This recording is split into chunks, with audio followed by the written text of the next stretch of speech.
Audience solennelle pour la rentrée des cours et tribunaux 2013-2014, pouvoir et contre-pouvoir en démocratie. C'est le thème de cette ouverture présidée par le président de la République. Un seul titre pour cette édition. Mesdames, Messieurs, bonsoir et bienvenue. Audience solennelle pour la rentrée des cours et tribunaux 2013-2014. C'était ce matin au CICB, pouvoir et contre-pouvoir en démocratie. C'est le thème de cette ouverture qui a été marquée par le rappel des relations entre le pouvoir, le contre-pouvoir, la société civile et l'apport des médias pour l'ancrage de la démocratie.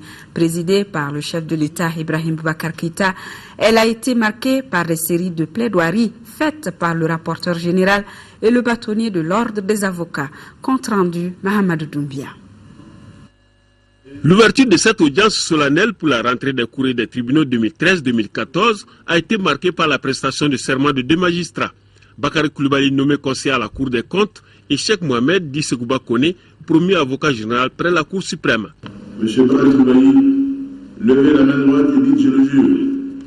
Je le jure. Monsieur Cheikh Mohamed Dissegouba Koné, levez la main droite et dites « je le jure ». Je le jure. Avec comme thème principal pouvoir et contre-pouvoir en démocratie, cette rentrée solennelle des cours et des tribunaux a été animée par des plaidoiries qui ont rappelé les relations souvent tumultueuses entre le pouvoir et le contre-pouvoir, la presse, les réseaux sociaux, cohabitation pourtant indispensable pour l'application d'une démocratie digne de ce nom. Au Mali comme dans les autres pays, en ces temps de globalisation, les intérêts sont contradictoires. Les partis politiques de l'opposition, les lobbies ou groupes d'intérêts socio-professionnels, les syndicats, la société civile, les ONG et la presse qui sont des contre-pouvoirs sont si avisés, si alertes et si puissants qu'il faut en face d'eux un pouvoir légitime et fort. Cette architecture d'équilibre est essentielle pour éviter l'arbitraire et contenir l'excès de part et d'autre. Mieux, le ministre de la Justice, Garde des Sceaux, a rappelé que la justice participe à l'ancrage de la démocratie. Les contre-pouvoirs assurent la respiration d'un système démocratique, permettent le contrôle régulier des organes investis d'un pouvoir et assurent que ceux-ci n'empiètent pas les uns les autres sur leurs compétences respectives. Les contre-pouvoirs sont donc vitaux pour le bon exercice de la démocratie. Pour un retour définitif de la paix dans notre pays, le bâtonnier de l'ordre des avocats du Mali, Maître Isaac Keïta, a insisté sur une bonne distribution de la justice. Ne prenons plus le risque de consensus qui a plongé notre pays dans le chaos. Que la majorité gouverne. Que la majorité gouverne. Que l'opposition s'oppose. La République s'en porterait mieux. Au dire du président de la République, Ibrahim Boubacar Keïta, président du Conseil supérieur de la magistrature, le thème de cette rentrée judiciaire 2013-2014 reflète du reste l'une des préoccupations majeures de notre pays. Il nous faut donc, pour renforcer notre système de gouvernance pour notre démocratie, veiller à l'application des textes régissant nos rapports les uns avec les autres et encadrant nos activités. Dans sa mission de veille, de contrôle ou de sanction, l'institution devra être soutenue par l'État et les citoyens. C'est la justice qui permet de réguler les rapports sociaux. Dans la mesure où le droit conditionne les libertés, elle est une conquête permanente de la civilisation sur la violence, de l'harmonie sur la mésentente, de l'apaisement sur la vengeance, de l'équilibre économique sur la pauvreté, de la paix sur le chaos. Le procureur de la République, au cours de cette cérémonie, a rendu un vibrant hommage aux deux journalistes français, Ghislaine Dupont et Claude Verlon, tués par des terroristes à Kidal, a-t-il ajouté. Au cours de l'ouverture de cette audience solennelle de la rentrée des cours et tribunaux, le président de la République a évoqué dans son discours les rapports du pouvoir et du contre-pouvoir, l'implication de la justice, la démocratie et l'implication de tous pour le développement de notre pays. Écoutons le président de la République, Ibrahim Boubacar Keïta, au micro de Mahamadou Doumbia. La rentrée judiciaire 2013-2014 intervient dans un contexte particulier marqué par les événements survenus dans notre pays au cours de l'année qui s'achève. En effet, l'engagement des troupes étrangères aux côtés de nos forces de défense et de sécurité en vue de la libération des régions nord de notre pays occupées par les forces du mal et leurs alliés, ainsi que l'organisation et la tenue de l'élection présidentielle ont placé le Mali au cœur de l'actualité, comme en 2012. Je voudrais rendre hommage à tous ceux qui sont sacrifiés pour la juste et noble cause du Mali, celle de la liberté, de la justice, de la démocratie. Ce pays profondément enraciné dans les vertus de la résistance et de la lutte héroïque renouera avec la paix, la stabilité et le développement, Inch'Allah. Il aspire à la démocratie, exigence morale universelle et conditions nécessaires à l'épanouissement de la personne humaine. Il n'y a pas une démocratie pour les riches et une démocratie pour les pauvres. Il y a un socle de valeurs sur lequel repose l'humanité. Honorables invités, mesdames et messieurs, le thème de la rentrée judiciaire 2013-2014, intitulé « Pouvoir et contre-pouvoir en démocratie », qui vient de nous être merveilleusement développé par monsieur le juge du procureur, reflète du reste, comme les thèmes des années précédentes, l'une des préoccupations majeures de nos populations. Le pouvoir peut-il à lui tout seul asseoir un régime démocratique? Les contre-pouvoirs n'assurent-ils pas la vitalité d'un système démocratique? En définitive, la démocratie ne constitue-t-elle pas le régime pluraliste dans lequel les interrelations entre pouvoir et contre-pouvoir sont fondamentales et complémentaires? Ce sont là les questionnements auxquels nous devons apporter les réponses idoines et je crois qu'elles ont été aujourd'hui brillamment apportées ici. Il ne fait aucun doute que la notion de pouvoir s'entend de celle dans la cité et du pouvoir dans l'État. C'est le pouvoir qui appartient à l'appareil dirigeant du pays, en principe celui de l'État. Quant à la notion de contre-pouvoir, elle s'entend de toute force politique, économique, sociale ou autre, dont l'objectif vise à limiter l'exercice du pouvoir en place, voire à le contrôler ou à le freiner, en tout cas à en atténuer les dérives et abus éventuels. Mais attention aux dérives inverses. Contre-pouvoir ne saurait jamais signifier liberté à sens unique. L'état de droit, c'est le règne du droit valable et applicable à tous les citoyens. Nul n'a le droit de mettre indûment et gratuitement en cause, et cela parfois de la manière la plus violente, l'honneur et la dignité d'un autre au seul motif qu'il est investi d'une autorité légale et constitutionnelle ou que cela concerne quelque citoyen que ce soit. Nul n'a le monopole de la jouissance des droits démocratiques et nous y veillerons. Mais au-delà des définitions, les différents intervenants ont établi l'importance et l'utilité des contre-pouvoirs face au pouvoir dans un régime démocratique. Tous reconnaissent la nécessaire interrelation du pouvoir et des contre-pouvoirs en démocratie. Il est constant que tout système politique démocratique non régulé porte en lui-même les germes de son dysfonctionnement, voire de sa propre destruction. De même, l'on retient de la théorie classique de la séparation des pouvoirs le nécessaire équilibre entre les pouvoirs qui permet d'éviter qu'une seule autorité ne parvienne à concentrer tous les pouvoirs entre ses mains. Cette dernière attitude peut conduire à la confiscation des libertés fondamentales. Qu'Allah subhanahu wa ta'ala nous en préserve. Pouvoir et contre-pouvoir sont vitaux, fondamentaux pour le bon exercice de la démocratie. La Constitution du 25 février 1992 dont notre pays s'est doté concilie deux exigences fondamentales. Il s'agit d'une part de renforcer les bases encore fragiles de la nation en confiant les pouvoirs importants au président de la République.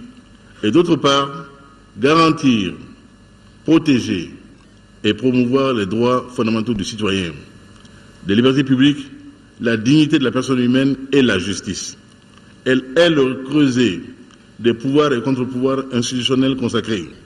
Elle institue des mécanismes de contrôle, de modération et même d'empêchement d'excès ou de recours à l'exercice du pouvoir absolu. On peut aisément en déceler les rôles que l'Assemblée nationale, la Cour suprême, la Cour constitutionnelle, le Conseil économique, social et culturel, le Haut Conseil des collectivités peuvent jouer pleinement dans un contexte démocratique face au président de la République et au gouvernement.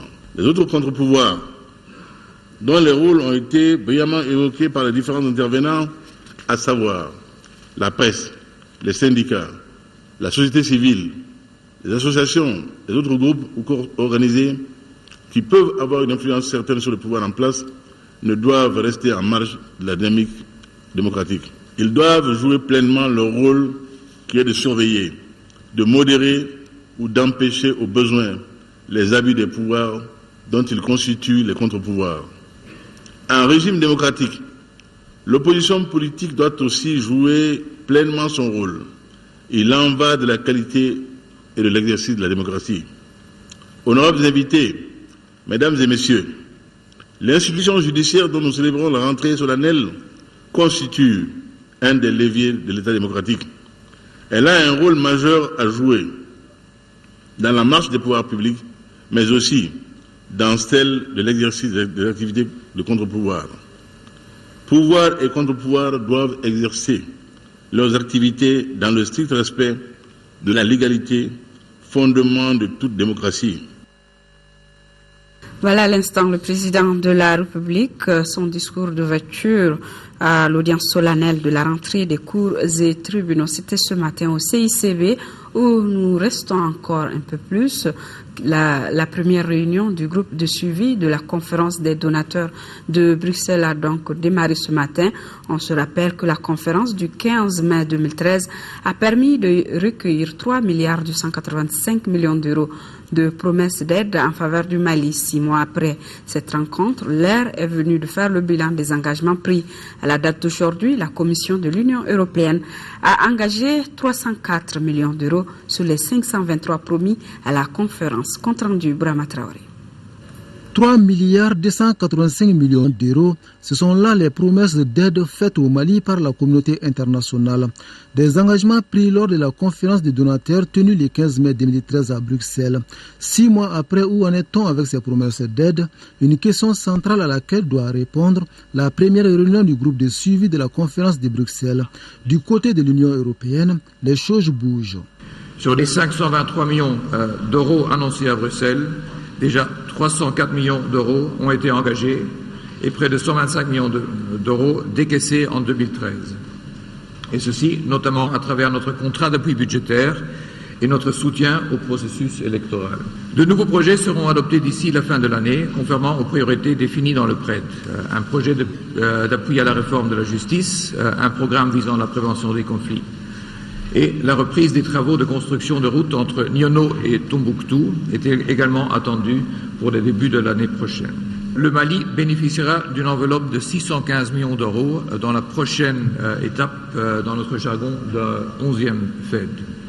Nous sommes convenus que ce nouvel appui se concentrera sur 4 secteurs, c'est-à-dire la réforme de l'État, la sécurité alimentaire, l'éducation, et la construction de la route reliant Gao, Kidal, Bourem jusqu'à la frontière algérienne. Promettre c'est bien, mais réaliser c'est encore mieux. Les 3,285 milliards d'euros promis au Mali doivent être versés selon les représentants de France à la réunion de Bamako. Pour Pierre Duquesne, son pays respectera ses engagements. Pour ce qui concerne la France, nos engagements d'aide en 2013 devraient atteindre plus de 200 millions d'euros sur les 280 que nous avons promis à Bruxelles. Et nos décaissements à ce jour sont d'une petite quarantaine de millions d'euros, dont la moitié d'aide budgétaire. Il faut aussi que les donateurs soient au rendez-vous. Et cela semble être le cas. Nous n'avons pas encore de chiffres totalement affinés, nous en aurons sans doute au cours de la réunion, mais il semble quand même plusieurs centaines de millions d'euros ont été versés au Mali en 2013. Quant au chef de la diplomatie malienne, il apprécie l'appui constant et conséquent de la communauté internationale en faveur du Mali, lequel appui, selon Zabi Ould Sidi Mohamed, doit se poursuivre pour relever les défis de la reconstruction politique, économique et sociale du Mali. Le gouvernement s'est doté d'un plan d'action pour la mise en œuvre de la vision du changement qui a obtenu le suffrage de l'immense majorité de nos concitoyens. Cette vision du changement s'articule autour de 6 axes, à savoir la mise en place d'institutions fortes et crédibles, la restauration de la sécurité des personnes et des biens, la mise en place d'une politique active de réconciliation nationale, la reconstruction de l'école malienne, la construction d'une économie émergente et enfin la mise en œuvre d'une politique active de développement social. La réunion de Bamako doit faire le bilan des engagements pris et formuler des recommandations pour une mobilisation rapide des 3,285 milliards d'euros promis au Mali. Les travaux de la première mission commerciale des entreprises néerlandaises au Mali ont pris fin 3 jours durant. Entrepreneurs néerlandais et opérateurs économiques maliens ont échangé sur toutes les questions pouvant favoriser les échanges commerciaux. Voyons la conférence de presse qui a bouclé cette rencontre avec Nando Dambélé. Entrepreneurs néerlandais et opérateurs économiques maliens sont désormais fixés sur la qualité de leurs relations commerciales. 3 jours d'échange au cours de la première mission commerciale des entrepreneurs néerlandais au Mali ont suffi pour clarifier tous les contours de ces relations. Si cette initiative n'avait pas été créée, je pense qu'il fallait l'imaginer pour que cela puisse arriver. Les 11 entrepreneurs néerlandais ayant pris part à cette mission repartent très satisfaits des échanges avec leurs homologues maliens, ce qui réconforte l'ambassadeur du Royaume des Pays-Bas au Mali. C'est une mission pour moi très intéressante aussi parce que c'est le moment d'une nouvelle étape pour le Mali, une nouvelle étape qui demande aussi une croissance économique forte. Et une croissance économique forte, c'est quelque chose qui est produit par des entreprises. Saluant la bonne tenue de ces assises, le ministre malien délégué chargé de la promotion des investissements et de l'initiative privée a émis le vœu de voir leurs conclusions se concrétiser dans un proche avenir. Et à ce titre-là, je les appelle vraiment à accompagner ce type de mission commerciale pour apporter le financement nécessaire. Je pense que la NABC aujourd'hui tout de suite vient de mettre le doigt sur un point qui est le financement des PME-PMI, qui est vraiment une problématique aujourd'hui au Mali. Et j'appelle les banques aujourd'hui, en tout cas, à se rapprocher et également inviter les opérateurs économiques maliens aussi, dans ce cadre de ces missions commerciales-là, à tirer le maximum qu'ils peuvent tirer de leurs partenaires étrangers économiques. Au cours du point de presse qui a bouclé les travaux, les deux parties se sont montrées très confiantes de la pertinence qui va désormais caractériser le climat des affaires entre nos deux pays. Cette rencontre entre Néerlandais et Maliens vise à tisser donc un partenariat dynamique entre le Mali et les Pays-Bas. La réunion a regroupé les personnalités maliennes et les investisseurs des Pays-Bas. Voyons avec Moussa Fani. Cette rencontre a pour objectif de renforcer les échanges commerciaux entre le Mali et les Pays-Bas. La coopération bilatérale concerne les domaines économiques, en particulier les secteurs de l'agriculture. Ce partenariat, il est le bienvenu, non seulement pour les entreprises maliennes, mais aussi pour les institutions de recherche et aussi les banques. Essayons quand même de fructifier cette mission et voir comment les retombées pourront atteindre les populations cibles. Notre entreprise est une entreprise sociale qui a l'objectif de créer des opportunités pour les producteurs agricoles. Créer des connexions avec des marchés plus intéressants, ce n'est pas facile. Ça demande beaucoup de choses différentes. Par exemple, l'organisation des producteurs, la collaboration avec les acteurs dans la filière, l'entrepreneuriat et l'établissement de nouvelles entreprises pour transformation et commercialisation des produits. La coopération entre les investisseurs maliens et hollandais devra permettre de créer des opportunités d'affaires pour les producteurs agricoles du Mali. J'attends les entrepreneurs maliens d'être réceptifs à ce que les investisseurs étrangers viennent, veulent effectivement aligner leurs intérêts avec les intérêts des opérateurs économiques maliens, d'être attentifs à leurs préoccupations, mais également d'être en mesure aussi de défendre leurs préoccupations, leurs intérêts. Et je pense que c'est un échange qui doit être gagnant-gagnant, où la partie néerlandaise retrouve ses intérêts, mais la partie malienne aussi est assurée. Le ministre a également invité les hommes d'affaires maliens à saisir ces occasions pour créer de l'emploi. Visite de l'ambassadeur du Canada à la Chambre de commerce et d'industrie du Mali. L'objectif était d'échanger avec les opérateurs économiques pour la redynamisation de la coopération économique entre son pays et le Mali. Le compte rendu de Cheikh Oumar Sangaré. Les opérateurs économiques du Mali ont participé récemment à 2 rencontres d'affaires au Canada. Il s'agit du Forum Africa-Canada de septembre dernier et de la Journée économique du Mali du même mois. C'est à la suite de cela que l'ambassadeur du Canada est venu rencontrer le bureau de la Chambre de commerce et d'industrie et les opérateurs économiques qui étaient de ce voyage d'affaires. Le Canada entend diversifier sa coopération avec le Mali. C'est très important aussi de collaborer avec la Chambre de commerce, puisque nos relations ne peuvent pas se limiter strictement à une relation d'aide ou de coopération. Il faut aussi qu'on développe les partenariats entre le monde des affaires, les entrepreneurs de part et d'autre, qui sont un facteur de développement extrêmement important. Alors nous avons convenu ensemble de collaborer davantage pour développer davantage les relations dans le domaine des affaires et de l'entreprise privée. Cette coopération porte sur plusieurs domaines, tels que l'énergie, les mines, les nouvelles technologies et les bâtiments préfabriqués. Une démarche prometteuse selon le président du collège transitoire de la Chambre de commerce et d'industrie du Mali. Nous sommes en train de faire comprendre à tous nos partenaires qu'il est temps qu'on reprenne les choses comme en avant. C'est en ce sens que nous avons parlé avec un forum d'hommes d'affaires au Canada qui se prépare à venir ici, prospecter, et pour qu'on puisse concrétiser tout ce qui a été dit au Canada. Son Excellence nous a fait l'honneur de venir nous voir, nous écouter, avoir un rapport de mission interactif, si on peut dire, qui va nous permettre de connaître les grands axes de développement. Les opérateurs économiques maliens ont mis la rencontre à profit pour faire des propositions à l'ambassadeur en vue de la fluidité des affaires entre les 2 pays. Ouverture hier à Monaco de la 7e édition du Forum international Peace and Sport. Objectif, contribuer à l'édification d'un monde de paix par le biais du sport.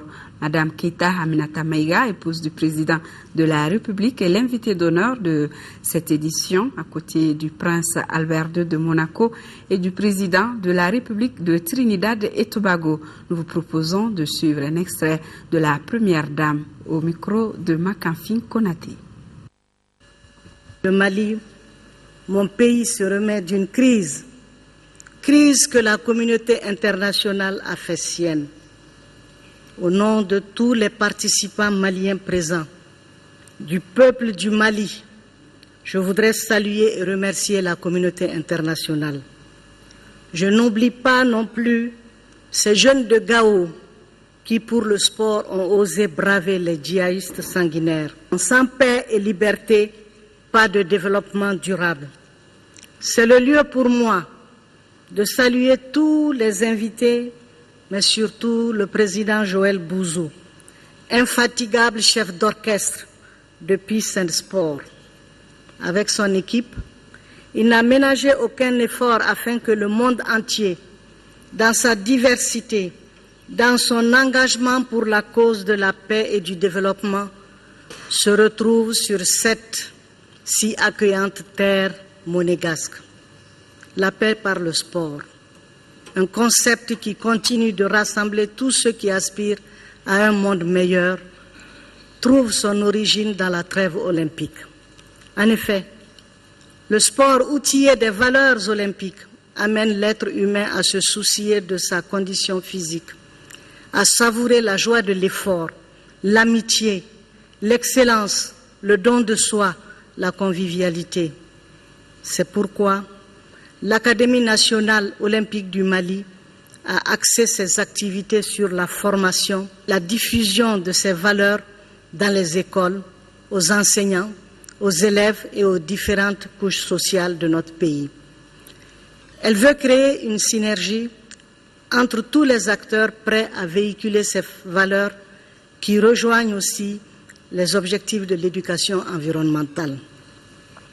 Ce forum auquel nous participons pour la première fois nous donnera certainement l'occasion d'approfondir, d'échanger les connaissances, de créer des amitiés et de partir dans nos pays respectifs avec une belle moisson de solutions concrètes et d'engagement sur le long terme. Merci. Merci Madame la Première Dame. Merci. Voilà la Première Dame, donc à la 7e édition du Forum international Peace and Sport, une initiative de l'Organisation pour la paix par le sport. C'est un forum qui regroupe chaque année des champions de différentes disciplines sportives à travers le monde. La Première Dame a été reçue en marge de cette édition par le Prince de Monaco. Accompagne Keïta Aminata Maïga à cette rencontre, le ministre de la Jeunesse et des Sports, les représentants du Comité national olympique et des responsables de l'association Ntola Sarama, association qui est d'ailleurs nominée pour le trophée Peace and Sport 2013. Nous y reviendrons dans nos prochaines éditions avec Makamfi Konati. Total Mali et l'UNICEF viennent de remettre des dons d'environ 2 milliards de francs CFA aux autorités sanitaires du Mali. Les dons sont composés de 4 incinérateurs d'équipements roulants et informatiques par l'UNICEF. Les cérémonies se sont déroulées sous le regard du ministre de la Santé, Alpha Maïga. La gestion des déchets produits par les établissements sanitaires est une préoccupation pour le ministère de la Santé et de l'Hygiène publique. Des déchets qui, il faut le dire, présentent des risques et pour les agents de santé et ceux qui accompagnent les malades et sans oublier l'environnement. Et c'est pour permettre au corps médical et les patients de travailler ou vivre dans un cadre assaini que l'entreprise Total apporte son soutien. Cette intervention de notre société se concrétise à travers un partenariat public-privé dont le volet santé est une des priorités de Total Mali. Au-delà du symbole, Total Mali réaffirme son engagement d'une entreprise citoyenne qui continuera à contribuer à l'amélioration du bien-être des populations maliennes. Ainsi, nous vous remettons cet après-midi les 4 incinérateurs répondant aux normes de sécurité sanitaire et environnementale. Total Mali a investi près de 20 millions de francs CFA dans le matériel d'incinération. Cet événement va donc permettre justement de poser une pierre forte pour l'amélioration de la qualité des services. Autre lieu, autre don, la mobilisation de fonds de l'UNICEF, un matériel qui est destiné aux centres de santé communautaires et centres de santé de référence. Le matériel est composé de divers équipements, des intrants, des autres matériels roulants et informatiques. Le coût total s'élève à 3 315 828 $, soit 1 603 3 888 francs CFA. Je vous invite à veiller, tant au niveau central qu'au niveau opérationnel, au bon usage de cet important lot de matériel pour le bonheur de nos populations en général et plus singulièrement pour nos enfants et leurs mères. L'UNICEF est un partenaire constant pour le programme élargi de vaccination au Mali. Les membres du comité de pilotage et les partenaires techniques et financiers du groupe économie agricole sur le foncier agricole sont en conclave depuis ce matin à Bamako. Objectif de la rencontre, faire l'état d'avancement du processus du foncier agricole. Nando Dambélé compte rendu. La présente réunion marque la reprise du processus de mise en œuvre de la loi d'orientation agricole dont un des éléments majeurs est le volet foncier. Notre pays a manifesté sa grande volonté et son intérêt particulier pour faire du secteur agricole le moteur de l'économie en adoptant en 2006 la loi d'orientation agricole. Créé le 26 janvier 2009, le comité de pilotage a pour mission d'animer le processus de mise en œuvre des dispositions foncières de la loi d'orientation agricole. Pour ce faire, il bénéficie de l'appui des partenaires techniques et financiers. Le groupe thématique économique, agricole et rural salue les efforts du gouvernement du Mali pour l'élaboration de la politique foncière PFA, qui est une étape fondamentale dans la mise en place de la loi foncière telle que prévue par les dispositions de la loi d'orientation agricole. Il s'agit de sortir le Mali du dogme de la domanialité et d'aller vers la décentralisation de la gestion du foncier agricole.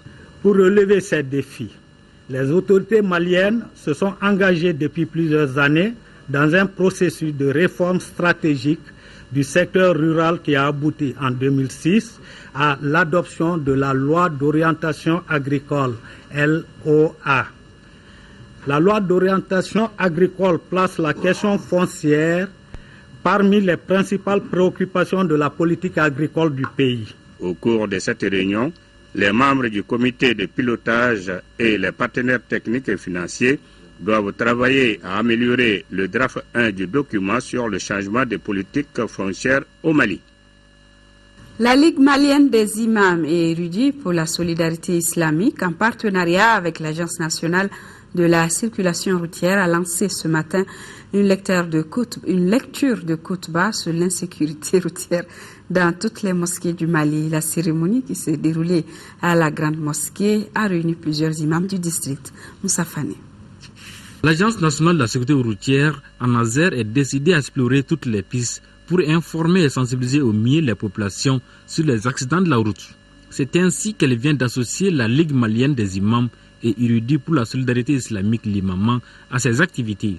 Les deux structures viennent en effet de procéder ensemble au lancement d'une série de séances de lecture de Koutba sur l'insécurité routière au Mali. L'activité s'étendra dans toutes les régions du Mali. Cette rencontre a une importance capitale pour tout le peuple malien. Nous, les imams, nous allons jouer notre rôle pour sensibiliser les fidèles musulmans à travers le pays sur l'insécurité routière. Aujourd'hui, les accidents de route font assez de victimes. Les imams ont bien accueilli l'initiative de la Nazaire qui cadre avec les préoccupations du moment. La directrice de la Nazaire a exprimé l'intérêt que sa structure accorde à la lutte contre les accidents de route dans notre pays.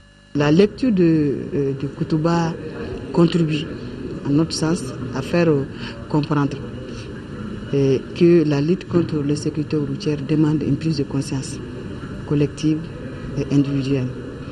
Vous savez, l'insécurité routière est un problème qui est devenu aujourd'hui un fléau, non seulement mondial, mais surtout national pour le Mali. Parce que les conséquences des accidents de la circulation routière sont telles qu'aujourd'hui, non seulement l'être humain n'est pas épargné, mais ça joue beaucoup sur l'économie. La directrice de la Nazaire a également indiqué que l'ambition du gouvernement est de contribuer à sauvegarder la vie de tous les citoyens maliens, qui est essentielle pour toute la nation. L'éducation environnementale et le développement durable sont depuis hier au centre d'une rencontre qui se tient à Djissoumabougou, sur la route de Sibi.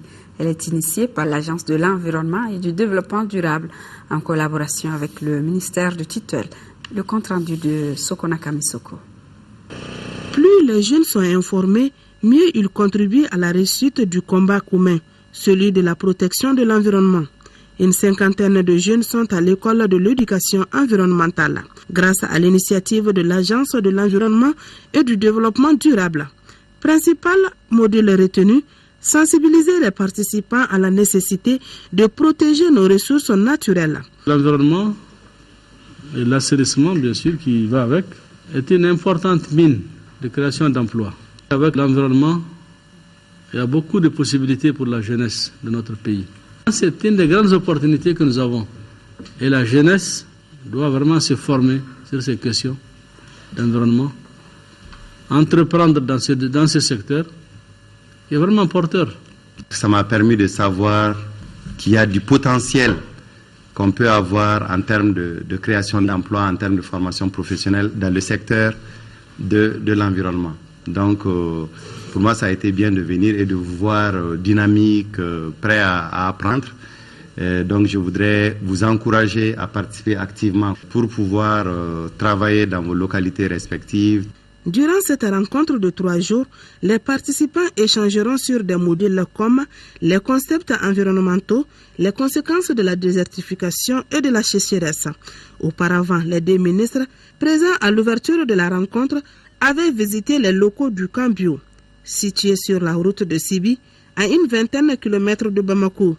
L'un des objectifs de ce camp est de contribuer au développement durable des zones arides à travers la formation de la jeunesse. Une mission conjointe direction nationale et régionale de la production et industrie animale vient d'évaluer dans les cercles de Nara l'état d'exécution des activités du projet de développement de l'élevage du zébou mort. C'est un projet de 5 ans financé à hauteur de 5 milliards de nos francs. Seydou Traoré. L'équipe technique des directions nationales et régionales des productions et industries animales a parcouru presque l'ensemble des zones d'intervention du projet de développement de l'élevage du zébu mort Prodésem dans le cercle de Nara. La mission a d'abord évalué le périmètre pastoral de Château-B, réhabilité par le Prodésem à hauteur de 61 millions de francs CFA. Un grand périmètre de 14 000 hectares qui reçoit les 40% du zébu mort du cercle de Nara. Dans la même commune de Guiré, les évaluateurs ont comparé le périmètre réhabilité à celui non réhabilité par le projet à Djalakoro. Constat, les heureux bénéficiaires se réjouissent de l'appui du Prodésem. Le Prodésem a beaucoup réalisé chez nous. Pour les éleveurs, il a construit des abreuvoirs modernes, clôturé les installations et réhabilité un ancien fourrage. Nous avons plusieurs activités, n'est-ce pas, que nous menons depuis justement le résultat 1 qui est l'accès aux ressources pastorales, en passant par, n'est-ce pas, le résultat 2 qui est la gestion technique des élevages traditionnels, en passant par justement les filières qui est le résultat 3 et le résultat 4 qui est l'appui aux acteurs locaux. La seconde phase de la visite a concerné les 11 banques d'aliments bétail réalisées par le projet. À Dili, des bénéficiaires des 203 ménages vulnérables qui ont reçu des noyaux de petits ruminants ont expliqué aux visiteurs l'accompagnement du Prodésem. Au terme du périple, la délégation a vérifié la construction et l'équipement en médicaments, les 5 cabinets de santé vétérinaire. La sélection des zébus morts à Keiban puis s'entretenir avec les éleveurs. D'une manière globale, le Prodésem est en train d'évoluer normalement. Nous avons constaté quand même que tout ce qui doit être mis en œuvre pour assurer le développement de la production a pu être fait de façon satisfaisante. Le Prodésem qui vient d'atteindre 34% de l'exécution de ses activités, il faut le rappeler, est un projet financé par la coopération technique belge à hauteur de 5 milliards de francs CFA pour 5 ans. Lancement hier du projet d'information et de sensibilisation sur les droits et devoirs du citoyen dans la région de Caille. C'est une activité du réseau des associations Migration et Développement local au Mali. Mahamadi Alioubari. Cette cérémonie consacre le lancement officiel du projet d'information et de sensibilisation sur les droits et devoirs des citoyens dans la région de Caille. Il s'inscrit dans le cadre de la stratégie globale de renforcement de la société civile des 7 cercles de la région sur les thématiques droits et devoirs des citoyens avec son ancrage dans le programme d'appui aux organisations de la société civile malienne PAOS-2. Nous manifestons la volonté de contribuer au renforcement des droits et devoirs de l'homme dans la région de Caille, une des choses dont notre pays a le plus besoin aujourd'hui. Nous remercions vivement le PAOS qui assure la totalité du financement de ce projet. En effet, de plus en plus, on constate le développement de l'incivisme chez les populations dans les villes et campagnes. Cela se manifeste à travers le non-paiement des taxes et des impôts, le non-respect de la chose publique, le non-respect du code de la route, la méconnaissance des droits des migrants, des droits des femmes et autres personnes vulnérables.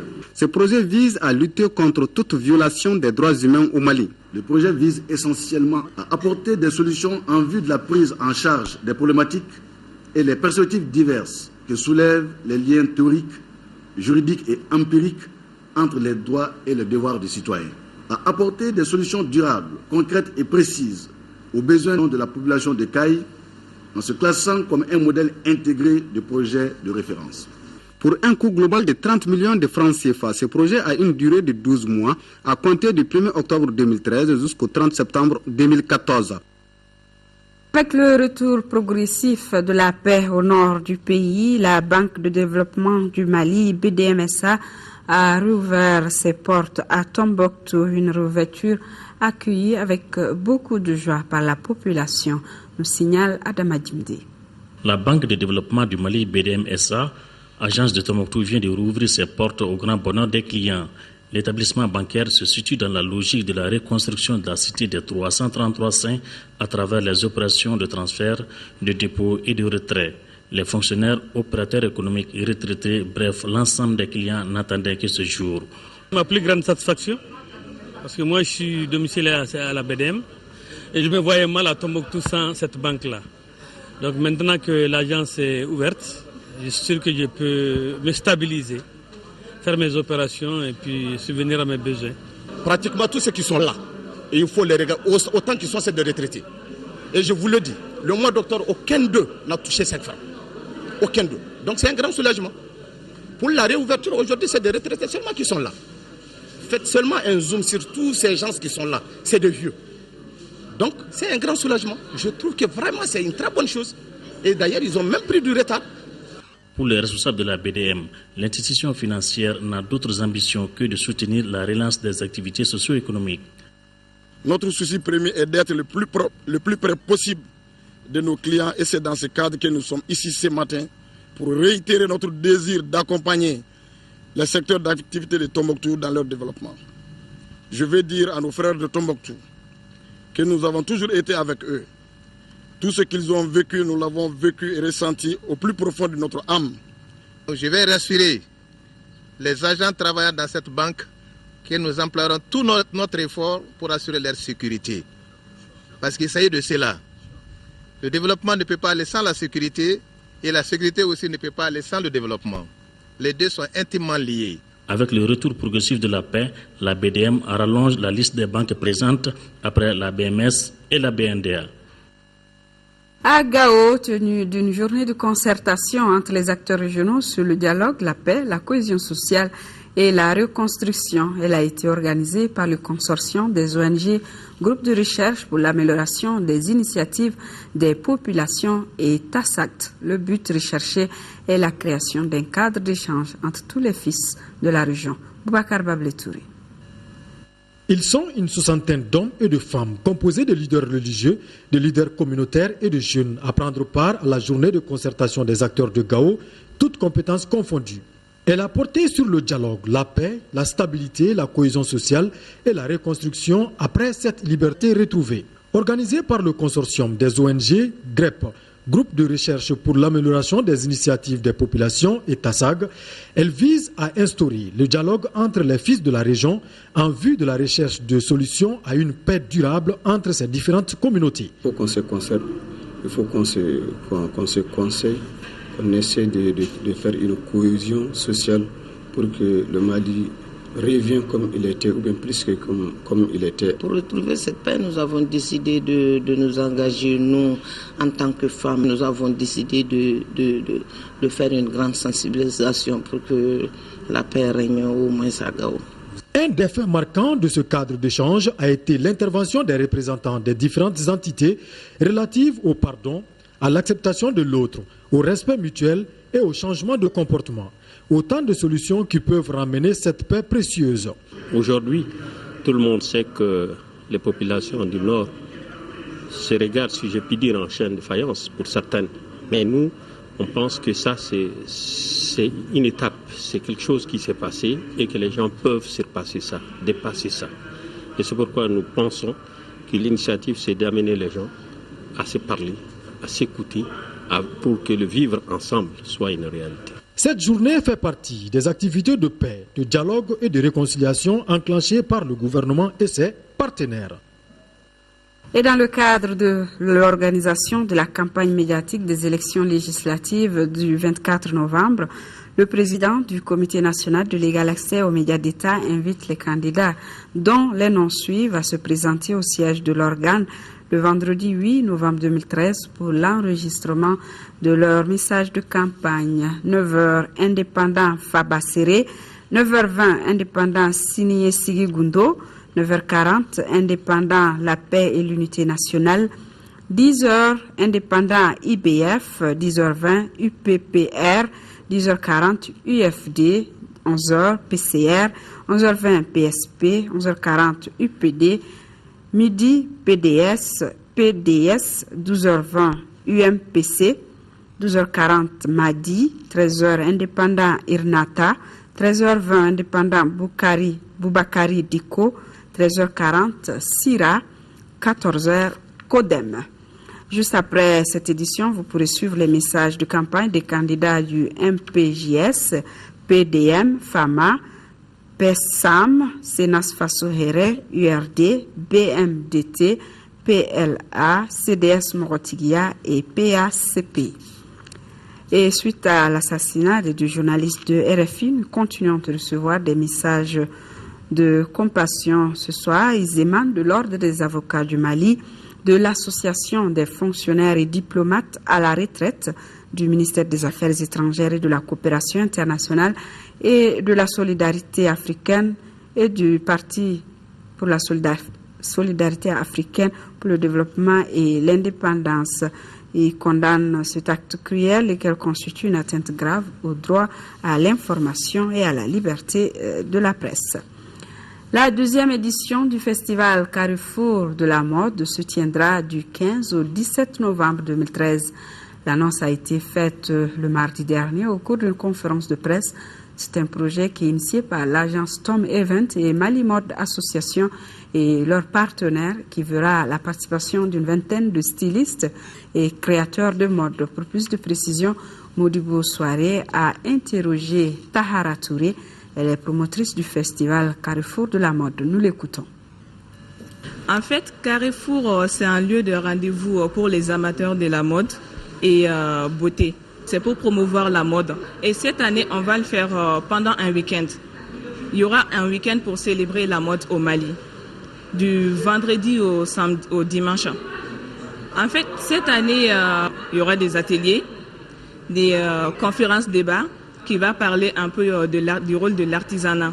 Pour l'instant, on n'a pas encore défini le nombre de stylistes, comme il y a des gens qui s'inscrivent encore. Mais il y aura une vingtaine de stylistes qui vont participer, qui vont défiler vendredi et samedi.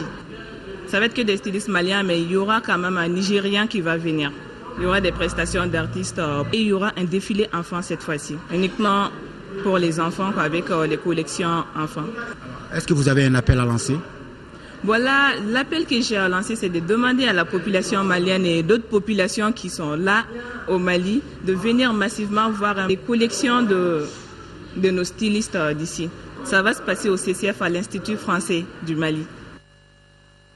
Je vous remercie pour votre fidélité. Retrouvez demain à 10h Kadijatou Kone et à 18h, 20h Amara Malé Diallo. Excellente nuit à tous.